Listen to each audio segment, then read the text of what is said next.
Hari ini kami sidang lapangan. Ini rumah yang disengketakan, ini rumah ibu saya. Ibu saya masih hidup. Ada anak durhaka 2 orang di sini yang mau mengusir ibunya yang sudah tua ini. Ya, dia seorang pegawai negeri sipil di negeri Takengon. Ya, orang Takengon, masyarakat Takengon harus tahu ya. Ini ibu, mak sini mak. Ini ibu udah tua, tapi digugat-gugat ya. Oh ini dia sama. Pak Bupati, ini anggota Bapak, ya.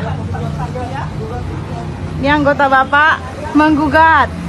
Mamaknya ini dia Pak, anggota Bapak Asmaul Husnah, pegawai negeri sipil. Ini ya, digugatnya mamaknya si tua ini.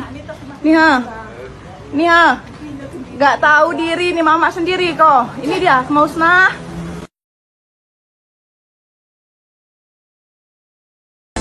Kurang bulan gatalon kandung sayang anelon gata kadurhaka meahai anak anjelan tulung kamenan hukum anak daruhaka.